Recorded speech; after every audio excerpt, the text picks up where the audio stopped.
Ronaldo 2 দিন রোজা রেখেছেন সহতীর্থদের অনুভূতি বোঝার জন্য। হ্যাঁ, আপনি ঠিকই শুনেছেন, ভুল শোনেননি। পবিত্র রমজান মাস শুরু হতেই সৌদি আরবের ক্লাব আল নাসারের ড্রেসিং রুমে তৈরি হয় এক ভিন্ন পরিবেশ। মুসলিম খেলোয়াড়রা রোজা রাখা শুরু করেন। সূর্যোদয় থেকে সূর্যাস্ত পর্যন্ত না খেয়ে না পান করে তারা অনুশীলন করেন, ম্যাচ খেলেন, নিজেদের নিয়ন্ত্রণে রাখেন। রমজান শুধু একটি ধর্মীয় মাস নয়, এটি আত্মসংযম, ধৈর্য, ত্যাগ ও সহমর্মিতার শিক্ষা দেয়। এই সময়ে একজন অমুসলিম খেলোয়াড় হিসেবে ক্রিস্টিয়ানো রোনালদো চাইলে স্বাভাবিকভাবেই খাওয়া দাওয়া করতে পারতেন। তিনি চাইলে দিনের বেলায় পানি পান করতে পারতেন, নিজের আলাদা ডায়েট মেনে চলতে পারতেন। কেউ তাকে বাধা দিত না, কেউ প্রশ্ন তুলত না, কারণ রোজা তার জন্য ফরজ নয়। কিন্তু এখানেই রোনালদো আলাদা। পবিত্র রমজানের শুরুতেই তিনি নিজের মুসলিম সহতীর্থদের প্রতি সম্মান জানাতে এবং তারা কেমন অনুভূতির মধ্য দিয়ে যান তা নিজের মধ্যে উপলব্ধি করতে প্রথম 2 দিন রোজা রাখেন। এটি ছিল না কোনো প্রচারমূলক কাজ, ছিল না ক্যামেরার সামনে দেখানো কোনো অভিনয়, এটি ছিল একজন নেতার হৃদয় থেকে আসা সিদ্ধান্ত।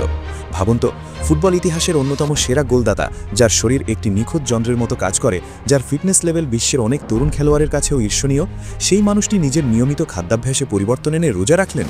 রোনালদোর জীবনযাপন নিয়ে বহু গল্প আছে। তিনি কি খান, কখন ঘুমান, কিভাবে ট্রেনিং করেন, সবকিছুই অত্যন্ত নিয়ন্ত্রিত। তার শরীরের চর্বির হার গড় খেলোয়াড়দের চেয়েও কম, তার পেশির শক্তি অবিশ্বাস্য। এমন একজন মানুষ যিনি প্রতিদিন নিজের পারফরম্যান্স সর্বোচ্চ রাখতে কাজ করেন, তিনি যদি স্বেচ্ছায় 2 দিন না খেয়ে থাকেন, তাহলে সেটি নিঃসন্দেহে একটি বড় সিদ্ধান্ত। রমজানে রোজা রাখা শুধু ক্ষুধা তৃষ্ণা সহ্য করা নয়, এটি মানসিক শক্তিরও পরীক্ষা। দিনের বেলায় অনুশীলন করা, তীব্র গরমে দৌড়ানো, জিম সেশন করা, এসব কিছুই আরও কঠিন হয়ে যায়। মুসলিম খেলোয়াড়রা বছরের পর বছর ধরে এই চ্যালেঞ্জের মুখোমুখি হন। রোনালদো হয়তো ভাবলেন, আমি যদি সত্যিকারের নেতা হই, তবে আমার সহতীর্থরা যা অনুভব করেন সেটি অন্তত একবার নিজের মধ্যে অনুভব করা উচিত। এই সিদ্ধান্তের মাধ্যমে তিনি দেখিয়ে দিলেন, নেতৃত্ব শুধু গোল করা বা ট্রফি জেতার মধ্যে সীমাবদ্ধ নয়। নেতৃত্ব মানে দলের প্রতিটি সদস্যের অনুভূতিকে সম্মান করা, তাদের সংস্কৃতি ও বিশ্বাসকে মর্যাদা দেওয়া। আল নাসারের ড্রেসিং রুমে রমজান মাসে নিশ্চয়ই একটি বিশেষ আবহ থাকে। ইফতারের সময় সবাই একসাথে বসে খাওয়া, নামাজের সময় একে অপরকে সহযোগিতা করা, এসব মুহূর্ত দলীয় বন্ধন আরও শক্ত করে। একজন অমুসলিম সুপারস্টার যখন সেই পরিবেশের অংশ হতে চান, তখন সেটি শুধু একটি কাজ নয়, একটি বার্তা। সেই বার্তা হলো মানবতা ধর্মের ঊর্ধ্বে। রোনালদো তার কেরিয়ারে বহু ক্লাবে খেলেছেন, ম্যানচেস্টার, মাদ্রিদ, তুরিন, এখন রিয়াদ। প্রতিটি জায়গায় তিনি নিজেকে মানিয়ে নিয়েছেন, স্থানীয় সংস্কৃতিকে সম্মান করেছেন। সৌদি আরবে আসার পরেও তিনি স্থানীয় সংস্কৃতি ও ধর্মীয় মূল্যবোধের প্রতি সম্মান দেখিয়ে চলেছেন। রমজানে রোজা রাখা তার সেই সম্মানবোধেরই একটি অংশ। অনেকে হয়তো বলবেন, 2 দিন রোজা রাখলেই কি সব বোঝা যায়? অবশ্যই নয়, কিন্তু চেষ্টা করাটাই বড় বিষয়। একজন বিশ্ব তারকা যখন চেষ্টা করেন তার সহতীর্থদের অনুভূতি বোঝার, তখন সেটি দলের জন্য অনুপ্রেরণা হয়ে ওঠে। ড্রেসিং রুমে তরুণ খেলোয়াড়রা নিশ্চয়ই এই ঘটনা দেখে আরও অনুপ্রাণিত হন। তারা বুঝতে পারেন, এই মানুষটি শুধু নিজের গোল বা রেকর্ড নিয়ে ভাবেন না, তিনি দলের আবেগ ও ঐক্য নিয়েও ভাবেন। রোনালদোকে অনেকেই গোল মেশিন বলেন, কিন্তু তিনি শুধু গোল মেশিন নন, তিনি একজন মানসিকভাবে শক্তিশালী নেতা।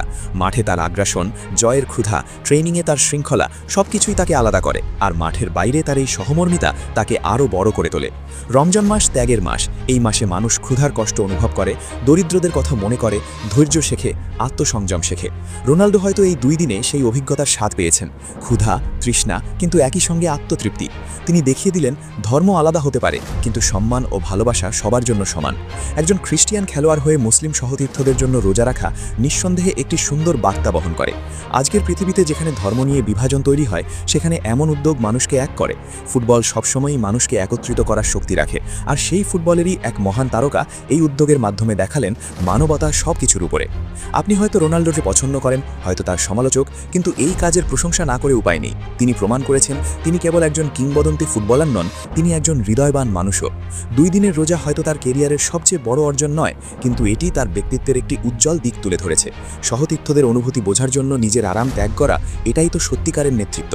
ধর্মবর্ণের দেওয়াল পেরিয়ে মানবতার এক অনন্য দৃষ্টান্ত স্থাপন করলেন তিনি।